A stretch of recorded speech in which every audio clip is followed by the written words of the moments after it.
Yeah. Okay. So we're actually getting started now. Oh no, it already began. Like, I don't even know how to start this. Okay. Well, this is gonna be casual because like we have really good conversations. So this is literally just gonna be a conversation that like happens to have multiple cameras and LED lights and microphones and random carbonated drinks in it. So Don't mind that. It's an addiction. Okay. It's a good or I should say, it's a addiction curver. There you go. It's better than energy drinks. Better than nicotine. I managed to only have 2 energy drinks today, so. Wow, congrats. Yeah, doing good. And a coffee, but coffees don't count. Hey, I tried a quarter cup of coffee instead of a half cup of coffee, and it was a lot better. Yep. There you go. Made me feel like I drank a Monster instead of drinking 5 Monsters. There you go. Yep. 5 Monsters would give you a heart attack. But a Monster drink compared to like a quarter cup of coffee, like if you have a quarter cup of coffee and feel it, if you drank a Monster drink, you would probably like die. Yeah, I'd probably you'd be die. bouncing off the walls. No, I just go a little insane. I just have to, because like when I drink a whole cup of coffee, which I've done before, it makes me feel like I'm on Adderall or something like that, and I just can't stop moving, and I go a little crazy. Yeah. My blood pressure feels like it's out of the roof. It's terrible, but like kind of makes me want to just cut out caffeine just to see like how much my body would react to like one energy drink. But that's probably not healthy. Or like if I cut it out, like just like not bring it back. But okay, so caffeine isn't that bad though, so like I wouldn't worry about it. In moderation, yeah. As long as you're not drinking it past like 12. Because so I think it has like a 6-hour like effective rate, right? And then another 6 hours, but the other 6 hours, the half. And you're not drinking past, I think, 400 milligrams. Like the fact that I literally looked up the amount that you can have within a healthy range, and I would like do the math. And then you would try to hit that limit. Literally so bad. But okay, so anyways, we're in a library right now, which is an interesting space to be because you're supposed to be quiet. I can't tell if they can hear us or not, but there's people walking by, so if we look distracted, that's why. But this is Peter. So I've known Peter like basically probably our whole lives. Like it's our families. Early childhood memories. Yeah. And so you've been an entrepreneur like a vast like majority of your working life. Yes. Right? Have you worked a job before? Yes. Okay. I've worked in the electrical union. Okay. For a little bit. I actually didn't know that. I've worked at the church. I don't know if I would count that as a legitimate job. Mike, though. That was like I don't know if that was like a real job, but hey, if you get a paycheck for it. This is true. I think that was the only 2 like real jobs I've had. Yeah. And then of course with my brother, but that wasn't on the books. Right. That was off the books. books. That's almost like freelancing too. Yeah. You're kind of like exactly. You have some autonomy over what you're doing. So how old were you when you started your first business? 20. Wow, that's pretty cool. What was it something that you like thought about like seriously when you're starting it? Like, oh, I want to be an entrepreneur, or was it kind of just like, I'm gonna try this out? It was more of a way of like, I want to make more money, and if I can do the same thing I'm doing now, but just be smarter about it, I'll make more money. So basically, I've been landscaping my whole life, so I have a very good understanding of how that's done. I have the physical aspects of it, and my brother would take me on estimates just as company because he felt, I don't know, it's just when you talk to somebody new, it's like if you're gonna go meet a new person, it's like having a wingman or having a friend makes it easier, right? Because there's just more words, more flow, all that. Right. So I got the hang of like how an estimate is done and how to talk to people. I became very social and all that stuff. So I knew exactly what to do. I just had to do it. And then how did I go about like getting my first customer? Another thing too is like I didn't want to just do the same thing. I wanted to be a little different. So that's why I thought of the idea of electric. Wait, give a little context. So you were working for your brother, and what was he doing? Oh, he was doing landscaping. Okay. Like mowing lawns, cutting down trees. And then what was your business? The same exact thing, but electric. Okay. With batteries.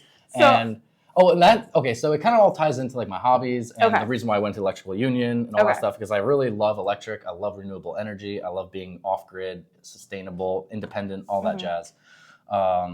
And I'm good at landscaping. And then, I was like, oh, we can get tax write-offs, but I ended up not going that route because I just want to avoid all tax together. Fair. Rewind. I didn't say that. There are legal ways to be smart with your taxes. Correct. How we would say that. No, but like legitimate legal ways. Like if you're a business owner, especially, you can pretty much write off a good majority of your income. Yeah, I think it's and rightfully so because you're contributing to the job market. You're contributing to the economy. So yeah, that's your contribution as opposed to just taking it out of your paycheck. That's a topic for another time. So I'm curious, like you going into business, and I've always kind of wondered this. Did your brother feel like you were going into competition with him? No, he actually got happy for me. Really? Yeah, because he doesn't want to see me work for him for the rest of his life. You know what I mean? But not only that, there's so much business in Warwick, you can't even keep up. Like he actually ended up. This is how I got my foot in the door too. He ended up just passing off all the overflow. They weren't like the best customers, but when people were like, "Oh, that's too high," you know what I mean? He's like, "Oh, Pete, check out this person." Right, because there's only so many people. Yeah, and then he already set it up. So I just walk in there and say my price, and they're like, "Yeah, definitely." And for me, that was still twice as much as I was making before. Yeah. And then after you get a little bit of leverage and you get a little bit more word of mouth and make a name for yourself, then you can start charging the normal amount of price. Right. I thought going into it I was gonna be able to charge more because I was electric sustainable, but I don't have a name for myself, you know what I mean? Right. So I would actually have to charge less than other people. And at this point, I'm still kind of new. I don't really have a name for myself. It's been like 2 years. I'm just charging the same amount as other companies, but I'm getting a lot more business because people would rather choose my alternative over the other alternative. Do you find that like your clientele is different? Like, is it people that are just more aware of like older women? Interesting. Yes. Okay. Would you say like, is there a reason? I think it's me. It's just honestly. You're so young man. I don't know. Honestly, I was thinking about that the other day. I was like, I wonder if my customers even care about the part that it's electric, and I don't think they do. No. I think they like that it's not loud. Like, I think it's like, oh, it's cute. Yeah. Like, I don't think it actually has a factor in their decision making though. I think that at the end of the day, it's how convenient is it to deal with this person and how much do they charge? I feel like that, and how quality of work as well. Yeah, like so the trust level. I've been doing it since I was 9 years old, so I can, if I want to make it look perfect, I will make it perfect. Yeah, and that depends on how much the person's willing to pay. Right, right. How long does it take you to like do a job? Obviously, they're all different right. So, well, just to put some context to what I just said, say I could do a lawn in a half hour. If a customer is willing to pay twice as much as a different person, I'm going to spend like 45 minutes on that lawn. So I'm still making substantially more money per hour, but I could spend anywhere from a half hour to an hour. Yeah. If I want to make it look perfect, it'll be an hour. If I want to just get it done, it'll be a half hour. Yeah. You know what I mean? So how do I put this?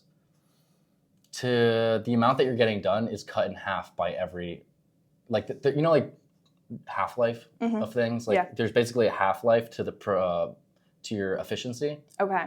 When trying to go for perfection. Yeah. So like say if it's like a 6-hour job, for every hour you spend over that 6 hours, your productivity is going to be cut in half to get that perfection. That makes sense. So then you kind of approach this like infinite void where it's like you can't actually get perfection. So you have to draw the line somewhere. You have to decide where it's going to be. And that determines on how fussy your customer is and how much they're paying and all that. Right, right. You kind of have to gauge that out for yourself. Right. So is your goal to like scale that to the point where you're like bringing on employees and building out a team, or do you want to like go in a different direction? Different direction.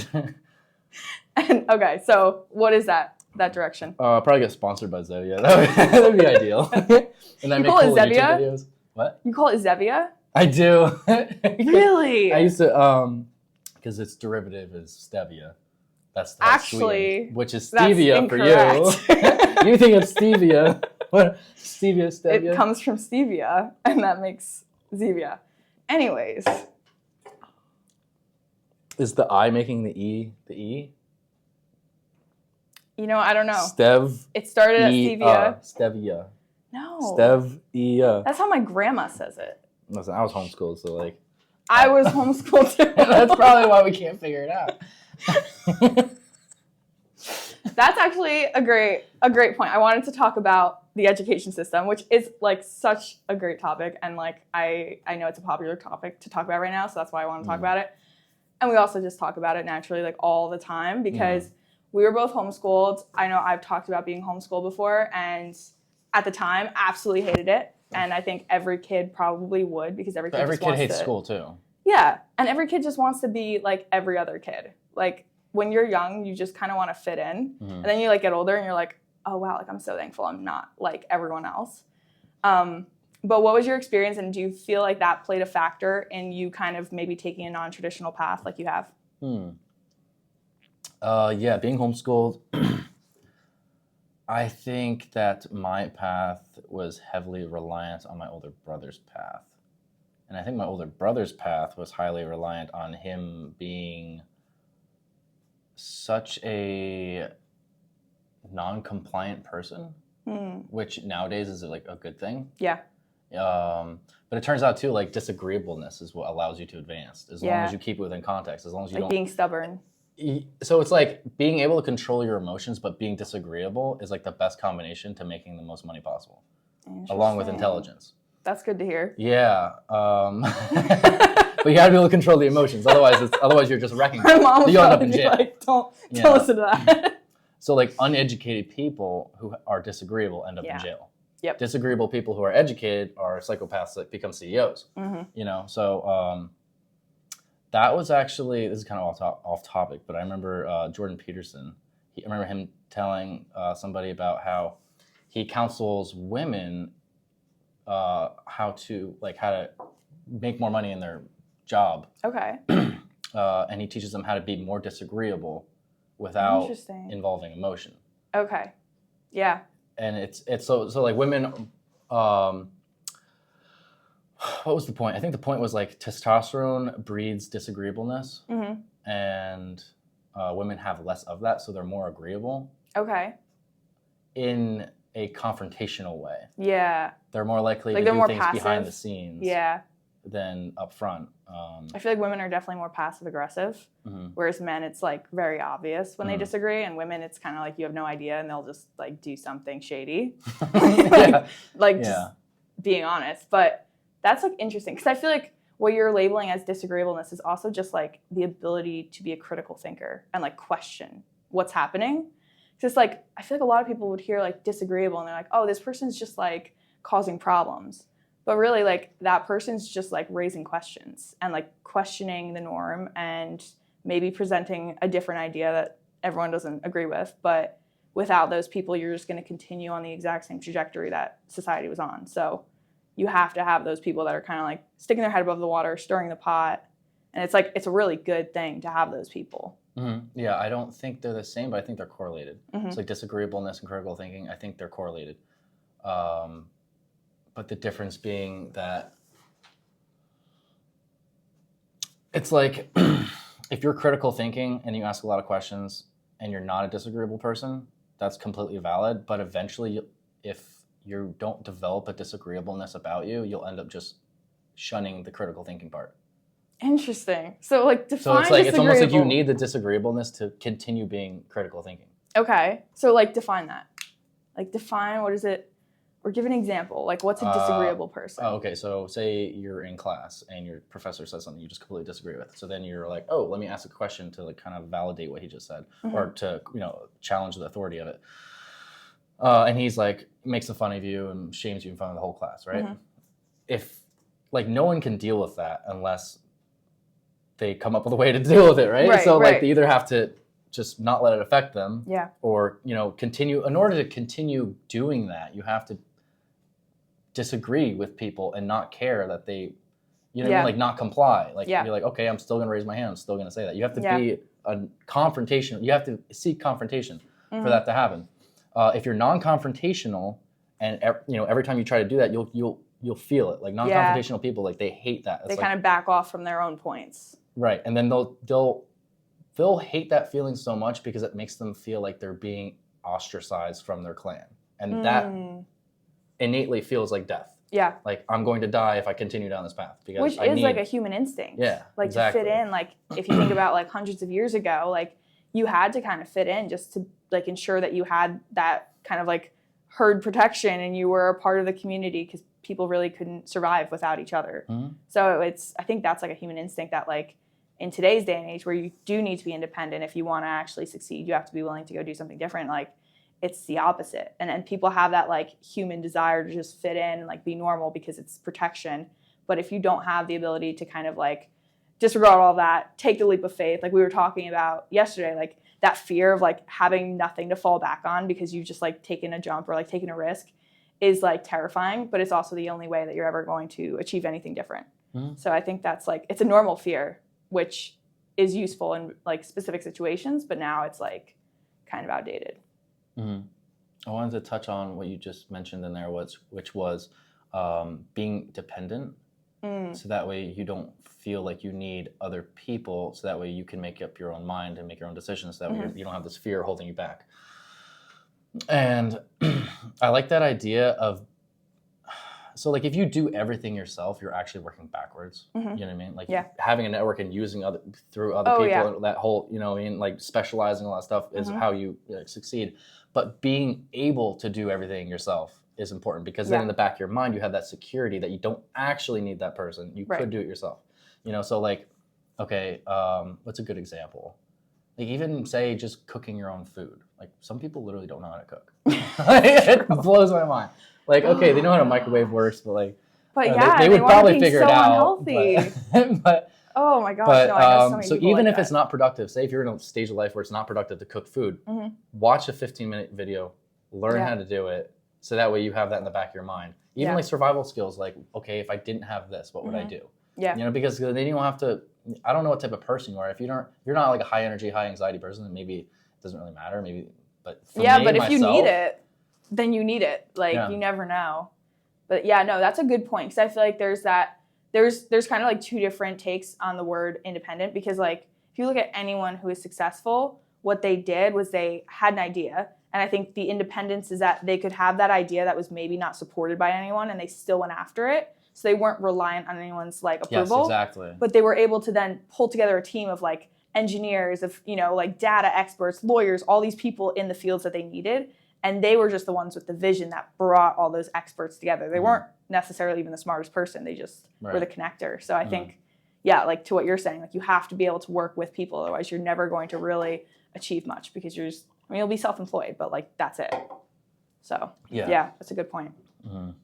But yeah, I feel like that's like where a lot of people go, and like business is, they start a business that is so time intensive that they never actually really like own a business. They own a job, and they work like their whole life. That's true. And they're entrepreneurs, and they file their taxes as an entrepreneur, and they get the tax write-offs, but they don't get like the benefit of time. Like they don't have that leverage. And I think the most successful people learn like when to scale to the point like, okay, now I can hire an employee. Now I can hire, you know, a CEO. Like when you get to those different levels and you can take those steps back, like that is the goal, to buy back your own life. Or at least for most people, I think it is. Unless you really just love what you do. Elon Musk is probably an exception.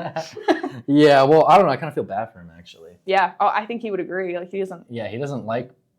He's like, my world is absolutely insane. I wouldn't wish it on anyone. Yeah. Like, but it's admirable too, because I think that is like a requirement to be a person like Elon Musk, to be someone that's like absolutely great. Like there's no doubt he'll be recorded in history as like one of the greats. And well, like he hasn't died yet, but he will be recorded. No, I'm saying we don't know what's down the line. He's going to be recorded as something. Maybe not one of the greats. Yeah. I'm just saying, like he's definitely made an impact. We just don't know who he really is. He will be in history on one side or the other. Yeah. So far, he seems like a pretty cool guy. But yeah, I've heard some interesting things. But I digress. So yeah, like to be that kind of a person, I've heard a lot of people talk about like to be like that successful, you have to be like slightly psychopathic. Like you have to be incapable of certain things to be capable of those things. Yeah. So maybe it's emotion, or maybe it's relationships, or maybe it's just like the ability to relax. Like I know a lot of people that are very successful and like they can't go on vacation. Right. Which like even like I sometimes like if I go on vacation, I bring like all my books. I've got my laptop. I've got all that stuff, because it's like your brain doesn't stop just because you're like somewhere fun. So it's like a curse and a blessing, I think. But what's your experience been with that? Like trying to take days big off? Time, yeah. Last time I went on vacation was 2021. Wow. So a little like bit. During the pandemic? Yeah. And it was only because someone else wanted to go. So I was like, all right. Yeah. I was dating them, so I didn't really have a choice. But yeah, and then I don't know. My family's never really been huge on vacation. Yeah. Not even like camping? You guys seem like you'd be really into camping. Yeah, okay. So like camping, we probably do like once a year. Okay. I'll do things that I enjoy and that I would rather do than vacation. Yeah. So like I'd rather just go snowboarding for a couple hours. Fair. You know what I mean? Probably the same price. I'd rather do that 3 times. I'd rather do that 3 times a week than go on vacation for 3 days at the end of the week. That's fair. You know, because like it's like the thing with vacation is that after like the first day, it's like, all right, now I want to go back to what I was doing. You know, and then if I go for too long, then I don't even want to go back to what I was doing. You know what I mean? Because it's almost like you get in this rhythm. Yeah. And once you get in that rhythm, you don't want to break it apart too much. You know what I mean? Because otherwise you kind of fall out of it. No, I agree. I think that's the issue, like with vacation. And like, I think like 90% of people probably would disagree with this because 90% of people fall into this category, but a lot of people go on vacation to escape something. Right. And so then it's like it pisses me off because it's like people will get mad all the time. Like if I talk about this, but they're like, well, you gotta like go and take a break. You gotta have that work-life balance. But it's like, or you could just create a life that you don't need to escape from, you know, and like create a life where you're doing things you enjoy, you're fulfilled, you live in a place that you actually enjoy waking up to. You're not like miserable in your day-to-day life. And is that easy to create? No. But I would so much rather just like not vacation for a couple of years and just work through those weeks when everyone else is slacking off and get ahead then to then be able to enjoy like my later 20s, 30s, 40s, 50s and beyond, like just living an awesome life. And even if that's not the case, the reason why is because I don't think you can enjoy it unless you're at least moving towards it at a rapid pace. Yeah. As fast as you think that you can productively without losing efficiency. Whereas other people, honestly, I think it's alcohol. I think alcohol is, I think people need that to forget about what they should be doing. Yeah. So like for me, I can't go on vacation and have a good time for more than like a couple hours because then my brain is like, hey, we better get back to, you know, making something of yourself so you don't become a loser. Yeah. So what other people do, along with myself back in the day, is be like, oh, well, I don't actually want to go back to work, so forget about it. Drink so that way I can keep partying. Yeah. You know what I mean? Yeah. And then that creates a terrible cycle, of course. I know a lot of people though that. But since we don't drink, that's probably why we don't party. Like, or vacation. Our vacation is 2 hours or at like, the slope. I'll go I went away for one day. I don't even know if that's a vacation. That's like a day trip. Like one night for New Year's with my family, and we went down to the shore, which is like a tradition now. But like a lot of times, because like I love spending time with my family, but like they'll go on a vacation. It's just like they go to the ocean like 2 hours away. But I usually take my own car because I know I'm gonna want to go late and I'm gonna want to leave early. And so it's like, you know, like you just want to have that flexibility. Or I've literally gone on vacation and had work meetings set up or had job interviews. Like I always have something set up. So I think, it's like, it's a curse and a blessing. Cause like, if that's what you love, then it's like, well, why would you tell somebody, oh, you should go on vacation and be happy if they're happy working? It's like, well, there's just a disconnect there. Yeah. Cause it's like, you just love different things. I just don't understand. Yeah. I think it's interesting though. It's like fun to dissect. So that's really interesting. I was kind of putting words in your mouth saying like, oh, that's because you can't enjoy it if you know there's something else to do, which may or may not be true. That's the case for me. I don't actually enjoy what I do. So I think that's the difference here. Okay, that might be the difference. It's like I don't enjoy what I do, which is ever more the reason why I can't stop until I figure out something else to do. So you mentioned like wanting to go in a different direction, and like aside from just scaling your current love business. The entrepreneurship of it. I love the sales. I love the talking to people, setting up meetings, talking, you know what I mean, all that stuff. I just don't like doing the actual work. So like, it's just like, don't get an employee, right? Scale it, get an employee. Well, it's like, okay, in order to scale it, first off, you need employees that can actually do the work. And then you need a manager to manage those employees, which would come along like later. A project manager, It's just impossible. Yeah. I mean, it's just like, who am I going to hire? You would cut into your profit for a while before it like... Yeah, I'd probably be making zero. Unless you hire like... I mean, I feel like if you did it, there's gotta be... I mean, there's so many people that are successful in that field that like, if you did it right and hired a few people to the point where you could bring on so many more jobs, or you were just like, it freed up your time to then be able to create the relationships to get higher paying clients, then it could become something that was very profitable. And it could also be like zero time for you. So even if it was like barely profitable, it's still like, okay, it's passive income. Once you start doing that though, you have to get into workers' comp and then insurance. Like you have to get heavy duty insurance in case they crash or break something. Then they're breaking your equipment too. And it's like, it just gets to this point.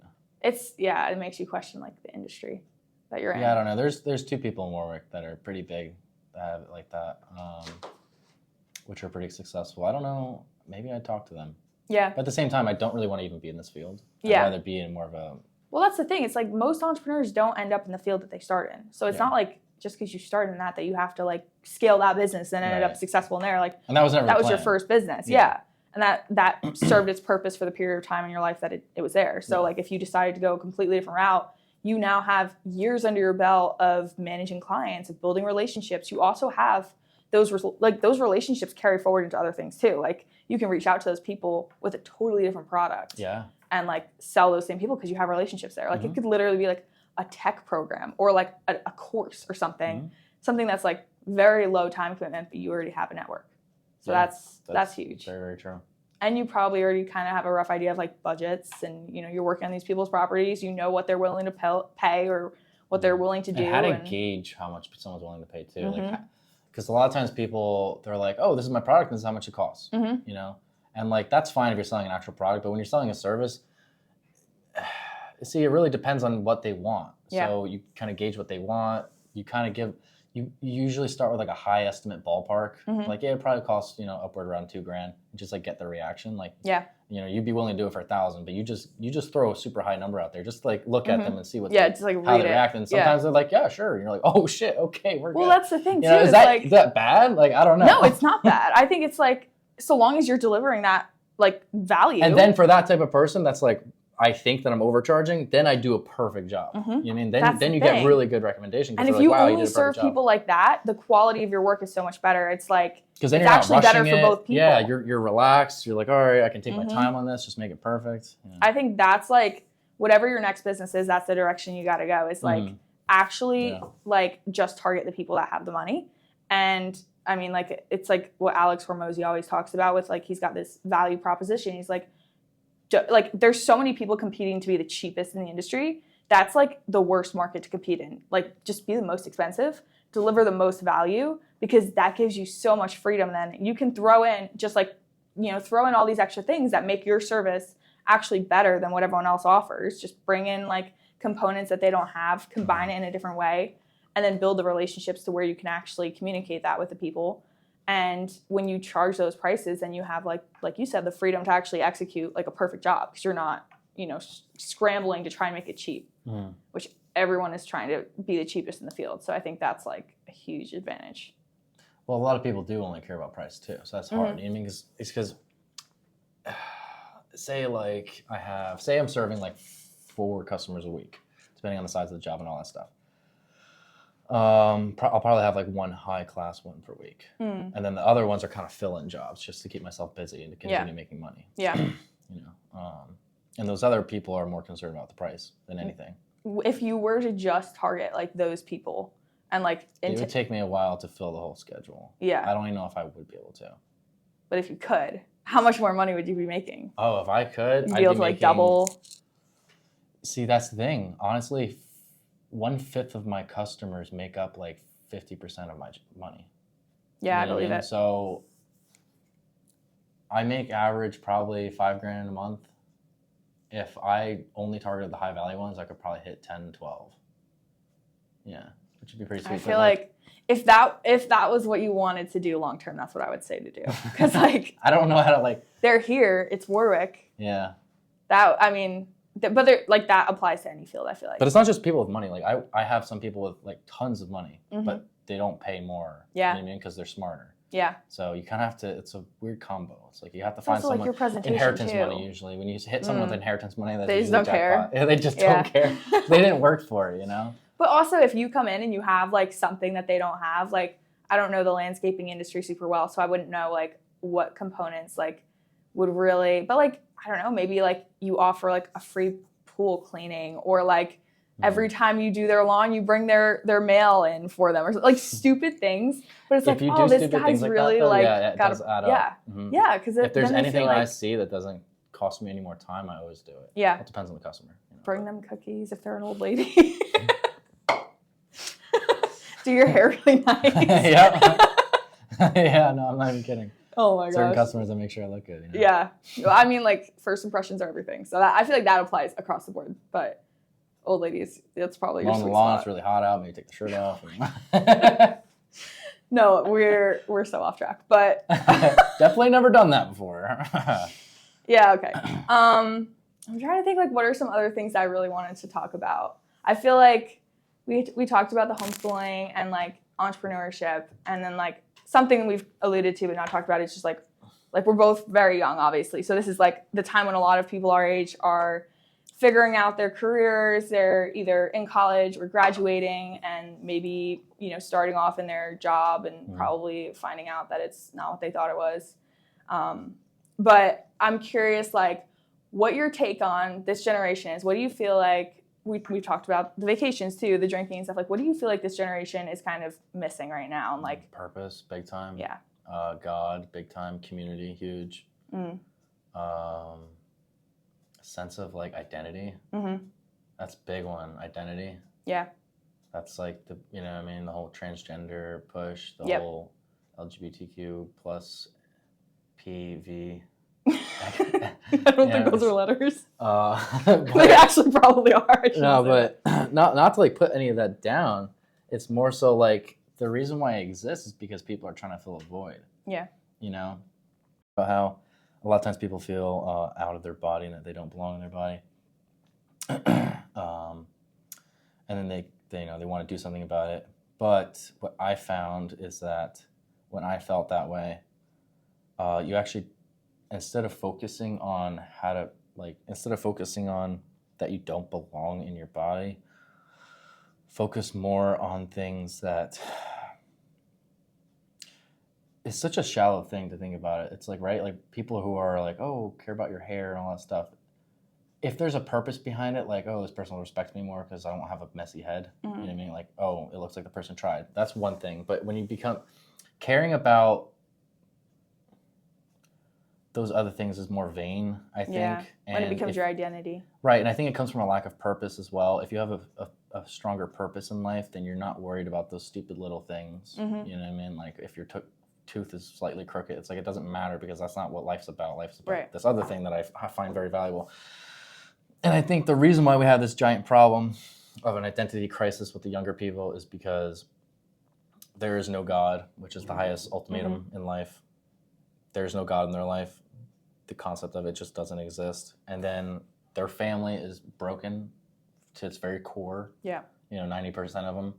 And then under that, there's no community left. You know what I mean? COVID did a real good job on that. Yeah. And it's just not bounced back. Yeah. Like every church that I go to is just gone. And social media also didn't help. Yeah. And then, then you have this whole virtual reality shit that's trying to replace all of those factors. You know what I mean? They're trying to tell you that the government is God because it provides everything you need. Yep. With your meds that make you happy and all that crap. Reliant. And then you have social media to replace the community. And then, I don't know what would replace family, but... Yeah, I mean, they're kind of in some ways, like with kids, at least in the school system, like using the government and using teachers to kind of even replace the parents and give kids direction and give kids values and give kids like instructions, almost like turn them against their family. Like I was listening at a conference to, oh my gosh, I forget what her name is. I think it's Naomi something. She's from North Korea, I believe, and she escaped. And she was talking about how they literally tell the kids in school, like, if your parents say anything against the government or against our leaders, you have to come and tell us, and they will be punished. And they will. That's the creepy part. But like they're literally like doing the same thing here on a much smaller scale, less dramatic scale, but like at the core, like basically stepping into the parents' role and being like, no, this is what you believe, this is who you are, this is like what you can do, what you can change, and like eliminating the need for God, eliminating the need for parents, eliminating the need for values. And when you don't have those things, you have no foundation. You're just kind of floating.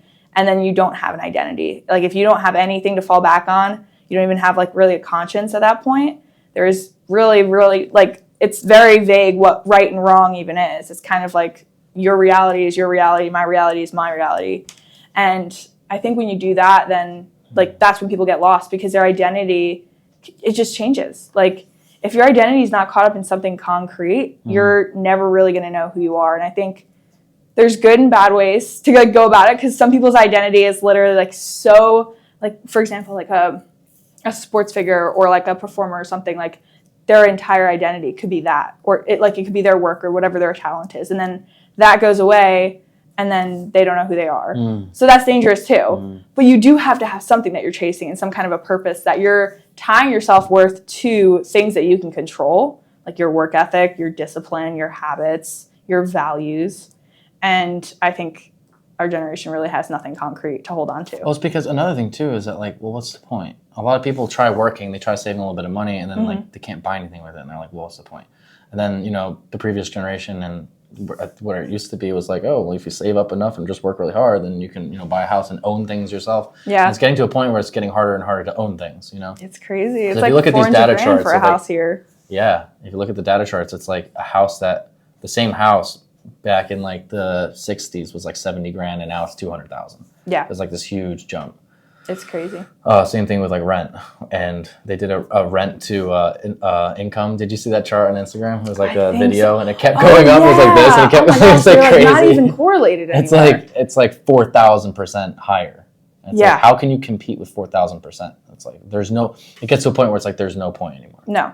It's like before it was one day would pay for your whole month's of rent. Now it's like you have to work an entire 2 weeks to pay for your rent. Yeah. It's like, okay, that's half my groceries, paycheck. And then tax it. Yeah, you literally just have zero options. You cannot save. That's why it's like, I think what's exciting to me, because I work with so many young people, is seeing this generation that, we just talked about all those problems that I think are manifested in, the kids kind of coming out of college. But even younger than them, this up-and-coming generation, and some of the kids coming out of college, they're starting to recognize this isn't sustainable. And they're starting to recognize that there's some kind of a gap between what they were told to do. I'm still losing my voice. But between what they were told to do and then what's actually going to be successful. And I see so many people starting businesses or trying things out, even if it's stupid and it fails and it's some little Etsy shop, but you tried something. Mm-hmm. And I think that's so exciting because, that's where it starts. And when I see a younger generation consistently doing that, it gives me so much hope.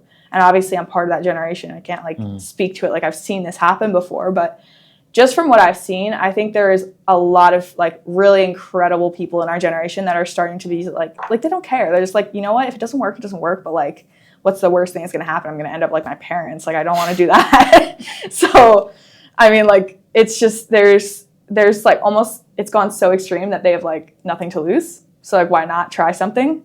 So I think there is a lot of hope, but if you're buying into that mentality that it's going to work out for you like it did for our parents, and working a 9-to-5 job for the next 50 years is going to give you the life that it gave them, it's just simply not. You live in a fairy tale. Yeah. So if you want that life and you want some freedom and you want the ability to have land or have freedom, have a family even, that's not even realistic for a lot of people to have a family now, which is crazy. But you have to be willing to do something different because it's just not a guarantee anymore. Mm-hmm. Yeah, and that's the whole thing too. What worked for them will not work for you, almost guaranteed, unless it's to just a greater scale, which is sad because it's as a parent, you want to direct your child, so that I have to keep that in mind when I'm a parent. If I can somehow figure out a way to do it, right? I have to keep that in mind. What worked for me may not necessarily work for them, because what I'm being recommended is state job pension. Yeah, it's I don't think that's going to be around for much longer, Yeah, I was recommended. Thing. And another thing too is if you took I did some math on my dad's pension, and if he took all that money. Is it the gold thing? Yeah, if he took all that money and just put it into gold, it'd be worth 3 times the amount. Did you tell him that? No. That would suck to hear. Yeah, I forgot what the numbers were, but when I was born, gold was worth it's $200 an ounce, or something real low, and now it's worth about $2,000, so it's 1,000%. I don't even know what the percentage increase is on that, but it's a lot. Yeah, that's crazy. But it's not that the value went up. That just shows you what the inflation is. Yeah. You know what I mean? So that's not, because gold's not an investment. No, it's not an investment. It's just an inflation hedge. It just literally holds your money. Yeah. It's crazy. I mean, they do fluctuate. Silver will go up and down. But yeah, I mean, that's I don't know enough about it to even really speak about it. Well, it's a little annoying because the buying and selling part isn't exactly overnight. Mm-hmm. You know what I mean? It's a process. But, oh, is it? Well, it's just the reason why it's annoying is because if you buy it offline, you got to pay for shipping, handling. You have to pay tax and all that. So the actual price of gold, if you buy it, is going to be more than what the actual price of gold is. You know what I mean? Yeah. You can get around that by going to coin shops and stuff like that and just try to get coins that aren't valued, but you're just buying the actual price of the gold part. But the cool thing about gold and silver is that it's heavily used in the electronic department. Gold is the absolute only thing on the planet that can... Hold on, let me reword this. It's either CPUs or GPUs. Okay. Which one does AI use? Is it a CPU or... I think it's a CPU. For what? Anyways, I have no idea. So the computer processing. Okay. Yeah. Part of the computer. It's one part of the aspect of the computer that requires gold. If we did not have gold on the planet, we could not make AI. Wow. Like, yeah, like, you know what I mean? So, I had no idea. So there's going to be a high demand for more CPUs, which means they have to use gold because gold is the most conductive thing on the planet. And so the reason why that matters is because when you get something super small, like a microchip, you need to use the least amount of wiring as possible. So it's compact, right? Gold allows you to do that. Mm-hmm. So for certain things that are very advanced, you need to keep the size small. Mm-hmm. Otherwise, the CPU would be the size of this computer, or this room. You know what I mean? Yeah. So in order to fit inside your phone, you need to use gold. So it's definitely going to go up in value then. Yeah, I think so. And the same thing with silver too, because silver is like the second most conductive metal, I think. And it's substantially cheaper. Yeah. Because there's more of it. This is not investing advice. Actually, I mean, I would say it is. I mean, yeah, it could be, but go for it. Not from us directly. Yeah. But no, you need silver in order to make solar panels. Okay. I've heard that I wouldn't say you need silver. I would say that it's highly used. I think you need it for cell phones, for something. It's basically in all electronics. Yeah. Yeah. Yeah, no, I have definitely thought about it. I have to like actually do some research and like learn how to invest into that. But yeah, there's so many different things, like real estate too. Like there's so many different things that you can invest in. I think it's just about like actually educating yourself, finding something that interests you enough that you don't like hate your life when you're learning about it. Because there's literally so many different routes you can take to like invest your money. And then there's like routes that are better than others, obviously. Like, you know, a 401k versus like other investments, there's probably a lot better places to allocate your money than 401k, like just being real. But yeah, it's just like go and educate yourself is like what I would say like to our generation, because it's don't listen not to taught other in people. School. You know what I mean? Don't just because it all depends like on your situation, you know? So what works for me isn't going to work for you. Right. But maybe you can relate with certain things. If you're in the same situation, then sure. You know? Yeah. Yeah. And like, then, you know, like there's like the element of diversifying and there's the element of like focusing. This like especially applies to time of like you could try and diversify your time between like 10 different businesses, but you're going to be mediocre at all of them. Like, whereas if you just put your time into one thing and you can get passionate about that for 2 years, learn it, become the best in it, you're going to be so much more successful than if you're trying to do like a million different things. Cause like all those different industries, there's going to be people in those industries that's all they do. And so if you're doing multiple things, they will be better than you. Yeah. So I think it's just about like at first, try a bunch of different things. When you're like 18, 19, 20, or even 25, 30, like try things, take a chance, and then like find something that you're really like in love with and passionate about and like get really good at, become the best at it. Well, until you specialize, until it works, you have to keep trying. Yeah. So obviously try when you're 18 and to 20 because you haven't established yourself yet. And if you still haven't established yourself by 30, keep trying. You know what I mean? Like keep trying new things until something lands. They're closing. Okay. Yeah. Perfect. I feel like that we covered a lot of really good stuff, so that was good. We zoomed through that. We did. That was like I don't know I like that. why we were so stressed about that.